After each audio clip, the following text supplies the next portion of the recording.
जय हिंद प्यारे विद्यार्थियों, आप सबका यूट्यूब चैनल में स्वागत है। ये यूट्यूब का मेरा फर्स्ट वीडियो है और इसमें हम जानेंगे क्लास 8 का मैथ बनाने के लिए। इसमें अध्याय 13 है जिसका नाम क्षेत्रमिति है। क्षेत्रमिति जिसे इंग्लिश में मेंसुरेशन कहते हैं। क्षेत्रमिति दो शब्दों से मिलकर बना हुआ है, एक क्षेत्र और दूसरा मिति। क्षेत्र का मतलब होता है, चैप्टर चालू करने से पहले थोड़ा सा जानकारी जान लेते हैं इसका। क्षेत्र का मतलब होता है स्थान या तो फिर जगह, और मिति का मतलब होता है मापन। मिति का मतलब होता है मापन और क्षेत्र का मतलब होता है स्थान या तो फिर जगह, कोई भी सिंपल जगह। और इसके अंदर ही हमको पढ़ना है आयत, वर्ग, त्रिभुज, आवृत्ति, इन सभी का क्षेत्रफल निकालने के लिए या तो फिर परिमाप निकालने के लिए। क्षेत्रफल यानी कि जो बॉर्डरिंग से घेरा हुआ होता है भाग, इसके अंदर का भाग को क्षेत्रफल बोलते हैं। और ये जो बाउंड्री होता है घेरा हुआ, इसको बोलते हैं परिमाप। परिमाप या परिधि या परिसीमा या तो फिर उसी को बोलते हैं, इसका कुल लंबाई को ही सब बोला जाता है। परिधि भी, परिमाप भी और परिसीमा भी, ये सब। तो फर्स्ट में आता है आयत। आयत के बारे में हम लोग जानेंगे, थोड़ा सा जानकारी प्राप्त करते हैं, इससे आपको पता भी होगा। आयत में दो भुजा आमने सामने की बराबर होता है। आमने सामने की भुजा बराबर है, ये भुजा इसके बराबर, और इसको हम लोग लंबाई बोलते हैं। और ये भुजा इसके बराबर, इसको हम लोग चौड़ाई बोलते हैं। इसमें चार कोण, चारों कोण 90 डिग्री का होता है, यानी कि ये भी 90, ये भी 90, यानी कि चतुर्भुज की या तो फिर आयत के चारों कोनों का योग अगर पूछे तो 360 डिग्री होता है। इसमें इस कोण से इस कोण तक एक विकर्ण आता है, आयत यहाँ से यहाँ, यानी कि एक चतुर्भुज में दो विकर्ण होता है, आयत में दो विकर्ण होता है। इसके बाद हम जानेंगे कि आयत का क्षेत्रफल क्या होता है। तो ये लंबाई और गुने चौड़ाई, लंबाई गुने चौड़ाई आयत का क्षेत्रफल होता है। यहाँ चाहे तो प्रश्नल एक फॉर्मूला और बनता है कि लंबाई बराबर क्या होता है, आयत का लंबाई बराबर। तो लंबाई इधर छोड़ देंगे, बाकी चौड़ाई को इस साइड लाएंगे भागा में, तो हो जाता है आयत का क्षेत्रफल बटे चौड़ाई। और उससे अगर चौड़ाई के पूछे तो लंबाई को इस साइड लाना है, यानी कि क्षेत्रफल बटे चौड़ाई। यहाँ पर आयत का परिमाप होता है। परिमाप मतलब ये सब साइड का टोटल योग। तो इसको हम दो लंबाई है और दो चौड़ाई है, दो लंबाई और दो चौड़ाई, इसलिए दो कॉमन ले लिया जाता है। और इसको 2 इंटू लंबाई प्लस चौड़ाई। उसके बाद आता है आयत का विकर्ण। अगर ये विकर्ण निकालना रहे तो इसके लिए एक फार्मूला है, अंडर रूट लंबाई और प्लस चौड़ाई का स्क्वायर, लंबाई का स्क्वायर और प्लस चौड़ाई का स्क्वायर। ये हो गया इसके बारे में। इसको आप लोग चाहिएगा तो कॉपी पर लिख भी सकते हैं, ऐसे आप लोग जानते भी होंगे। ऐसे लिखना जरूरी है कि कोई भी चैप्टर है तो उसको शुरुआत से शुरू करिए। और इसमें आता है वर्ग। वर्ग में भी कुछ ऐसा ही मिलता जुलता है। इसमें चारों भुजा है कि बराबर होता है और इसका ही प्रत्येक कोण 90 डिग्री का होता है। और इसका वर्ग का क्षेत्रफल भुजा का स्क्वायर या तो फिर ए का स्क्वायर भी कर सकते हैं, भुजा को ए मानकर, या तो फिर भुजा गुने भुजा भी कर सकते हैं। और वर्ग का परिमाप यानी ये परिधि, साइड का 4 गुने भुजा, यानी कि चार भुजा है और चारों बराबर होता है, इसलिए 4 गुने भुजा। या तो आप चाहें तो जोड़ भी सकते हैं चारों को और उससे भी निकल जाएगा। इसके बाद आता है वर्ग का विकर्ण। इसमें भी विकर्ण होता है, दो विकर्ण, एक यहाँ से यहाँ और दूसरा यहाँ से यहाँ। तो इसमें भी विकर्ण होता है। विकर्ण का मान निकालने के लिए फार्मूला है √2 गुने भुजा। इसके बाद आता है त्रिभुज के बारे में। तो त्रिभुज के बारे में हम इसको थोड़ा मिटा देते हैं। उसके बाद आइए अब देखेंगे त्रिभुज के बारे में। त्रिभुज में 3 भुजा होता है और 3 कोण होता है, और इसमें 3 शीर्ष भी होता है। 3 शीर्ष यानी जहाँ पर दो भुजाओं का मिलन होता है, यहाँ से आधार पर जो लंब गिरता है उसको बोलते हैं शीर्ष लंब, या ऊंचाई भी बोल सकते हैं। तो यहाँ से यहाँ भी गिर सकता है, वैसे ही यहाँ से यहाँ भी गिर सकता है, यानी कि ये तीनों को आधार मानकर और ऊपर से शीर्ष लंब गिर सकते हैं, उसको ऊंचाई बोलते हैं या शीर्ष लंब बोलते हैं। तो त्रिभुज का क्षेत्रफल होता है 1/2 आधार गुने शीर्ष लंब, या तो फिर ऊंचाई भी लिख सकते हैं। ऊंचाई में यहाँ का मान आता है, यहाँ त्रिभुज का परिमाप, यानी त्रिभुज के परिमाप यानी ये बॉर्डरिंग को जोड़ना है। तो तीनों भुजाओं का योग, तीनों भुजाओं का योग मतलब तीनों भुजाओं का जोड़। या तो फिर होता है वो स्पेशल त्रिभुज समबाहु त्रिभुज का। समबाहु त्रिभुज का होता है कि 3 गुने भुजा, यानी 3 गुने भुजा, यानी कि 3 भुजा बराबर होता है उसमें, इसलिए 3 गुने भुजा भी होता है। तो ये सब में लग जाएगा, तीनों भुजाओं का योग ये सब में लग जाएगा। बाकी ये स्पेशल के लिए है तो वो भी याद रखें। इसमें आता है वृत्त। वृत्त में भी इसमें 180 डिग्री होता था, इसमें 360, इसमें 360, चारों कोनों का योग, और इसमें तीनों कोनों का योग 180। इसमें भी कोण तो नहीं, लेकिन इसमें कोण का मान होता है, यहाँ पर कोण बनता है 360 डिग्री का वृत्त में भी। तो वृत्त का क्षेत्रफल होता है πr²। और वृत्त का क्षेत्रफल यानी पूरा यहाँ से यहाँ तक के एरिया, और वृत्त की परिधि यानी कि पूरा यहाँ से यहाँ तक के जो भी सर्कल में गोल गोल रेखा है उसको बोलेंगे 2πr। और वृत्त का व्यास, व्यास यानी यहाँ से यहाँ तक को हम लोग बोलते हैं त्रिज्या, और यहाँ से इस साइड तक की दूरी को व्यास बोलते हैं, उसको डायमीटर इंग्लिश में बोलते हैं, इसलिए डी से सूचित करते हैं। तो यहाँ केंद्र रहता है और केंद्र से इस साइड से ई किनारा तक, उस साइड से उस साइड तक अगर कुल दूरी को देखा जाए तो उसको बोलते हैं व्यास। तो वृत्त का व्यास बराबर होता है 2r यानी 2 गुने त्रिज्या, यहाँ पर कुछ नहीं तो गुना रहता है, 2 गुने r यानी 2, एक आ रहे यहाँ एक आ रहे यहाँ यानी 2। ये सब कॉपी पर नोट कर लीजिए। इतना के बाद चलते हैं हम लोग क्वेश्चन पर। इतना से ज़्यादा फार्मूला नहीं यूज होगा 13.1 में। आइए अब एक्सरसाइज 13.1 का फर्स्ट क्वेश्चन देखते हैं। हम क्वेश्चन किताब में पढ़ेंगे, आप ऊपर स्क्रीन पर देख सकते हैं, नहीं तो आप अपने आगे में भी किताब रख लीजिए।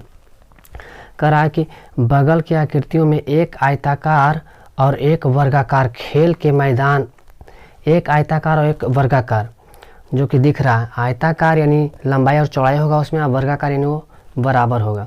कह रहा है खेल के मैदान के माप दिए हुए हैं, माप दिया हुआ एक वर्ग का 80 मीटर और इसका 60 और 100 मीटर कह रहा दिया हुआ। कह रहा माप दिया हुआ, यदि इनके परिमाप समान है यानी उनका परिमाप यानी उसका बॉर्डरिंग जो है वो समान यानी बराबर है, इसका बॉर्डरिंग और इसका बॉर्डरिंग आपस में बराबर है, वो निकाल भी सकते हैं। कह रहा तो किस मैदान का क्षेत्रफल अधिक होगा। कह रहा क्षेत्रफल यानी कि इसका अंदर का जो भाग है इसका ज़्यादा होगा कि इसका ज़्यादा होगा। तो ये पता कैसे चला, तो पहले इसका क्षेत्रफल या तो पहले इसका क्षेत्रफल निकाल लीजिए, दोनों का क्षेत्रफल निकाल कर, और जो बड़ा है उसको आप देख के बता दीजिएगा कि कौन बड़ा है। तो सबसे पहले तो क्वेश्चन पढ़ना आना चाहिए और उसको मतलब देखना है कि इसमें क्या दिया है और क्या पूछा है। तो इसमें दिया है वर्ग और आयत, और दोनों का भुजा भी दे दिया है, तो दोनों का भुजा दे दिया है, तो आसानी से जानते हैं आप। इसका फार्मूला लगाइए और उसके बाद आ जाएगा। तो यहाँ पर लिखेंगे सबसे पहले सॉल्यूशन में लिखेंगे कि दिया हुआ है, चाहे तो हल में लिख सकते हैं कि दिया हुआ है, दिया हुआ है, दिया हुआ है कि एक आयताकार, चाहे तो फिर आयत भी लिख सकते हैं, खाली आयताकार,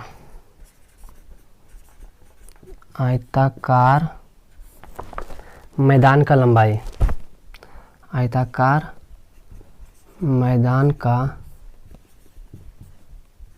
लंबाई, लंबाई को L से लिख सकते हैं। लंबाई कितना दिया हुआ है 100 मीटर, लिखेंगे 100 मीटर। यहाँ पर फिर से लिखेंगे कि आयताकार मैदान का चौड़ाई, चौड़ाई कितना है, तो चौड़ाई को हम B लिख सकते हैं। अब चौड़ाई दिया हुआ है 60 मीटर। अब हम चाहें तो इन दोनों की मदद से हम इसका लंबाई और चौड़ाई की मदद से इसका हम चाहें तो परिमाप निकाल सकते हैं, तो निकाल देंगे। इसलिए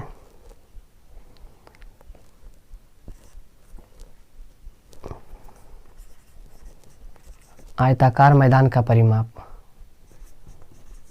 आयताकार मैदान का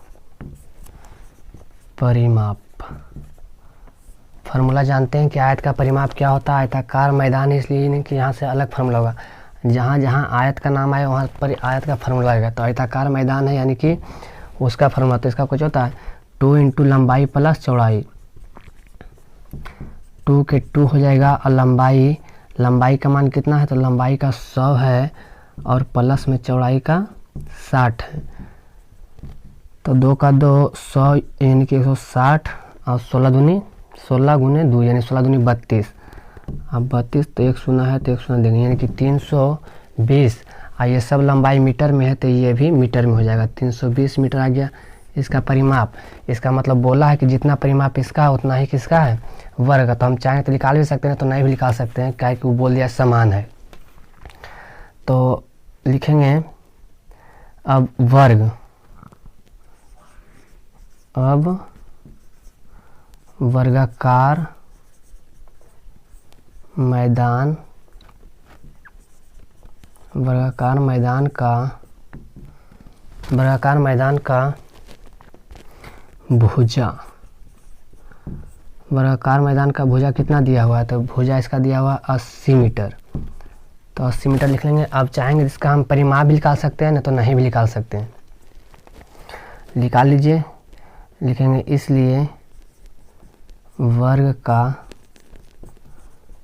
परिमाप, वर्ग का परिमाप क्या होता है?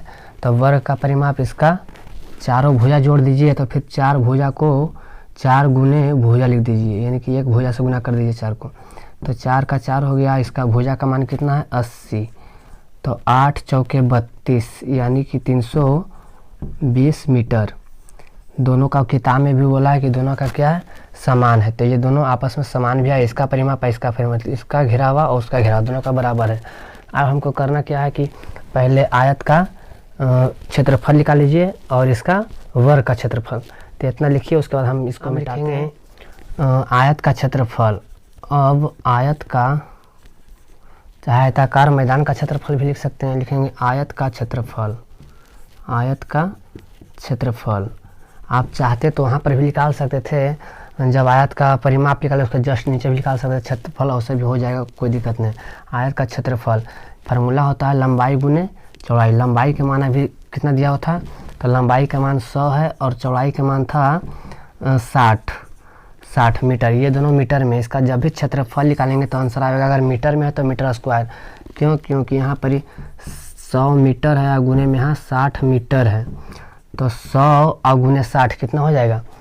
तो 6 को गुना कर दीजिए, 1 में तो 6 हो गया और 1 2 3 शून्य है तो 3 शून्य, यानी इतना शून्य। और यहाँ मीटर पर 1 घात है, यहाँ भी एम पर 1 घात है, तो 1 घात कितना घात हो गया? 2 घात, इसलिए हो गया 6000 मीटर स्क्वायर। हमेशा क्षेत्रफल स्क्वायर में आएगा। उसके बाद लिखेंगे तथा वर्ग का क्षेत्रफल, वर्ग का चाहे तो वर्गाकार मैदान का क्षेत्रफल, वर्ग का क्षेत्रफल, वर्ग का क्षेत्रफल होता है भुजा का स्क्वायर। भुजा का स्क्वायर या तो भुजा गुने भुजा भी लिख सकते हैं। भुजा का मान दिया हुआ है 80 मीटर, और 80 मीटर को अगर हमें 80 गुने 80 यानी कि इसको लिख सकते हैं 80 गुने 80 मीटर गुने 80 मीटर, यानी 8 8 64, यानी कि डबल शून्य तो डबल शून्य। अब मीटर है तो मीटर स्क्वायर, यहाँ 1 घात यहाँ 1 घात, तो घात हो गया 2, यानी कि आ गया 6400 मीटर स्क्वायर। यहाँ 60 मीटर स्क्वायर, यहाँ 6400 मीटर स्क्वायर। देखने से पता चल रहा है कि वर्ग का क्षेत्रफल ज़्यादा है। तो हम लोग यहाँ पर लिखेंगे अतः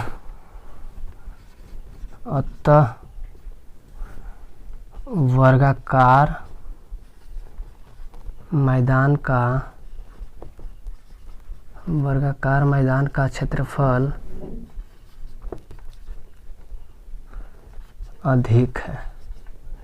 यही पूछा गया था, अधिक है। अगर पूछता कितना अधिक है तो फिर इसमें से इसको घटा देते हैं, मीटर स्क्वायर अधिक है। अब बाकी इतना वीडियो इसमें लास्ट हो गया, यही आंसर। अब बाकी नेक्स्ट वीडियो अगला वीडियो में आएगा 2 नंबर से लेके क्वेश्चन नंबर 2 से लेके 5 तक के। इसमें इतना ही। अगर इसमें मेरा बोलने का कुछ भी मतलब कि कॉन्फिडेंस लो रहा होगा तो अगला वीडियो में कुछ और बेस हो जाएगा, और लगातार देखिएगा वीडियो तो आगे और भी निखार आता जाएगा। अगर किसी चीज़ में दिक्कत हुआ तो आप कमेंट में लिख सकते हैं कि हाँ किस क्षेत्र में कमी दिख रहा है। और इस प्रकार का क्वेश्चन HW के लिए आप घर में बना कर देखिए और कमेंट बॉक्स में आंसर भी दीजिए। तो HW में ऊपर क्वेश्चन दिख रहा होगा आपको, तो सभी विद्यार्थी HW का आंसर कमेंट बॉक्स में दीजिएगा, और अगर नहीं तो फिर नेक्स्ट वीडियो में उसका आंसर हम बता देंगे।